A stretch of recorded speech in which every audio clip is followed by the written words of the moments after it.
Puluhan warga desa Seradek, Kabupaten Aceh Barat mendadak gempar setelah ditemukan butiran yang diduga emas di halaman rumah salah satu warga. Fenomena ini picu warga lainnya datang ke lokasi untuk berburu emas dengan menyuling pasir dan air secara manual. Rekaman video viral beredar luas di sosial media yang berisi puluhan warga sedang mengumpulkan butiran biji emas hasil menyuling. Nampak para emak-emak sibuk menggali tanah di area pekarangan rumah dan menyuling di kubangan air tanah. Dengan menggunakan alat seadanya seperti sekop, ember, dan kuali besi untuk mendulang pasir demi mencari serpihan logam emas. Salah satu warga bahkan menunjukkan butiran kecil berwarna kuning berkilau dari telapak tangan yang diyakini sebagai butiran emas.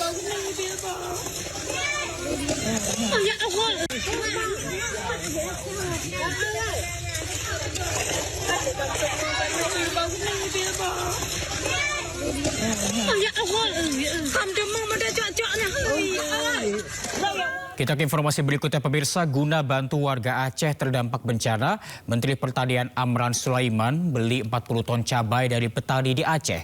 Cabai yang dibeli dikirim ke daerah yang membutuhkan dan selebihnya diangkut ke Jakarta.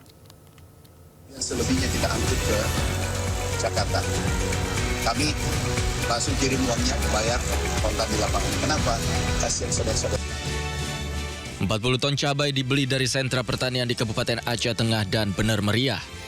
15 ton dikirim ke Jakarta menggunakan pesawat Hercules TNI Angkatan Udara dari Bandara Rembele ke Bandara Halim Perdana Kusuma. Sisa pasokan akan disalurkan ke sejumlah daerah yang mengalami lonjakan harga cabai. Panen di saat gempa, kita kirim ke daerah-daerah seluruh Aceh Medan yang butuh. Kemudian selebihnya kita angkut ke Jakarta. Kami langsung kirim uang. Kementerian Pertanian bekerja sama dengan pedagang cabai di Pusat Informasi Pasar Induk Ramat Jati untuk memastikan distribusi berjalan lancar. Tim Liputan iNews melaporkan. Kelangkaan gas kian mencekik warga Aceh. Di tengah kebutuhan hidup yang mendesak, masyarakat terpaksa mengantri berjam-jam dengan membawa anak dan bahkan berpeluang pulang dengan tangan kosong.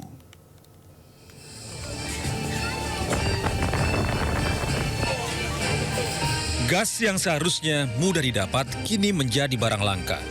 Sejak beberapa hari terakhir, warga Banda Aceh dan sekitarnya terus mendatangi pangkalan LPG. Untuk mendapatkan gas LPG, sebagian warga mengaku harus berkeliling dari satu pangkalan ke pangkalan yang lain dan terpaksa membawa serta anak-anak mereka yang masih balita karena tidak ada yang menjaga di rumah. Kondisi ini memicu keresahan. Warga berharap pemerintah segera turun tangan menambah pasokan gas LPG agar kelangkaan tak berlarut. Dari jam 6 subuh. Oke. Sampai sekarang belum dapat juga lagi. Kalau kondisi gas di luar seperti apa, Bang, saat ini? Kalau kondisi gas di luar, banyak nggak ada harapan. Abang sudah berapa tempat mencari gas ini? Sudah 5 tempat. Sementara itu, Menteri Koordinator Bidang Pembangunan Manusia dan Kebudayaan Republik Indonesia Pratikno menyebut pasokan gas LPG di lokasi terdampak bencana dalam kondisi stabil. Terkait ketersediaan BBM dan gas secara umum, pasokan di wilayah terdampak berangsur stabil meskipun di beberapa kabupaten seperti Tapsel, Mandeling Natal, serta Bener Meriah dan Aceh Tengah masih terjadi keterbatasan dihadapkan pada tantangan-tantangan untuk percepatan distribusi. Warga berharap kekosongan stok LPG di Aceh segera diatasi pemerintah agar tidak berdampak luas hingga menyebabkan kelumpuhan ekonomi di Banda Aceh. Dari Banda Aceh, Syukri Syarifuddin, iNews melaporkan. Dalam keterbatasan, warga yang terdampak bencana di Tanjung Mutiara Tanah Datar, Sumatera Barat masih tetap menggelar sholat Jumat. Pelaksanaan sholat Jumat di masjid yang menjadi lokasi pengungsian Tanjung Mutiara, Kabupaten Tanah Datar berlangsung dalam suasana yang tidak biasa. Jika sebelumnya Masjid At-Taqwa dipenuhi jamaah dari warga sekitar, maka kali ini berbeda lantaran lantai 2 masjid dijadikan tempat mengungsi warga. Masjid At-Taqwa menjadi satu-satunya masjid terdekat dengan lokasi pengungsian di wilayah Tanjung Mutiara. Di kawasan ini terdapat 6 titik pengungsian, dengan sebagian besar warga mengungsi di musola atau surau yang terdapat di sekitar permukiman.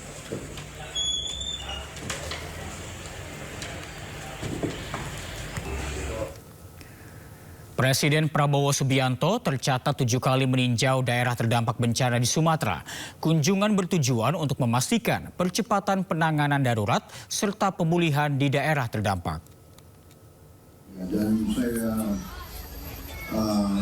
bersyukur keadaan sudah membaik, walaupun kita semua masih prihatin, tapi kita bekerja keras supaya segera memulihkan keadaan. Presiden Prabowo Subianto secara simultan terus memonitor perkembangan penanganan pasca bencana Sumatera, baik dengan terjun langsung ke lokasi bencana maupun memimpin rapat terbatas untuk memperoleh perkembangan terkini. Kamis 18 Desember kemarin, Presiden mengunjungi lokasi bencana di Kabupaten Agam, Kabupaten Padang Pariaman, dan Kabupaten Tanah Datar. Prabowo meninjau titik pembangunan hunian sementara, posko pengungsian, pembangunan jembatan, serta percepatan pemulihan semua infrastruktur. Selama bencana 3 pekan terakhir ini, Prabowo telah mengunjungi Aceh sebanyak 3 kali, Sumatera Utara 2 kali, dan Sumatera Barat 2 kali. Kunjungan ini dilakukan sebagai bagian upaya Kepala Negara memastikan percepatan penanganan darurat serta pemulihan di daerah terdampak. Presiden juga memantau distribusi bantuan, proses evakuasi warga, serta langkah-langkah pembukaan akses jalan. Prabowo menyampaikan musibah yang terjadi di sejumlah wilayah merupakan penderitaan dan tantangan yang turut dirasakan bersama sebagai satu bangsa.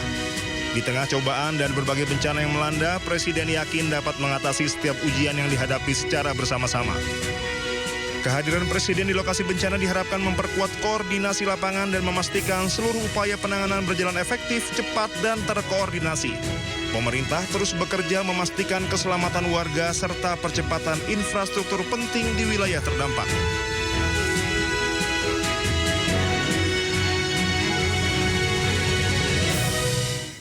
Menteri Keuangan Purbaya Yudi Sadewa bantah adanya pajak untuk barang bantuan korban bencana di Sumatera dari luar Indonesia. Purbaya menegaskan bahwa bantuan dari luar negeri tidak akan dikenakan pungutan pajak selama mengikuti prosedur yang telah ditetapkan pemerintah. Salah satunya dengan melaporkan kiriman pada Badan Nasional Penanggulangan Bencana. Hal ini perlu dilakukan guna mencegah oknum yang diam-diam mengirim suatu barang secara ilegal. Sebelumnya ramai di media sosial, seorang diaspora di Singapura mengeluhkan prosedur pengenaan pajak pada barang bantuan dari luar negeri untuk korban bencana di Sumatera. Kalau macam nggak ada hatinya katanya. Barang-barang bantuan buat bencana kok dipajakin juga. Nggak ada seperti itu sebetulnya. Asal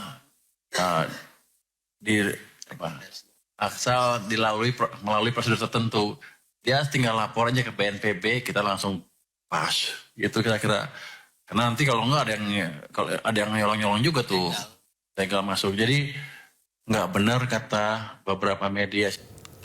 Sementara itu, Sekretaris Kabinet Teddy Indrawijaya menjelaskan terkait status bencana nasional.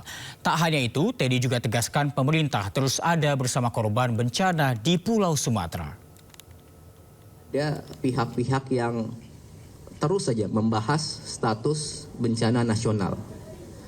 Jadi gini, bencana ini ada di 3 provinsi. Ketiganya terdampak. Tapi mungkin 1-2 minggu ini semua fokusnya hanya ke Aceh. Ya. Sejak hari pertama tanggal 26, pemerintah pusat sudah melakukan penanganan skala nasional di 3 provinsi ini. Langsung mobilisasi nasional. Mari kita fokus ke substansinya. Sudah ada 50 lebih pasukan di sana, TNI, Polri, 50.000 lebih pasukan di sana, TNI, Polri, Basarnas, dan relawan-relawan banyak sekali.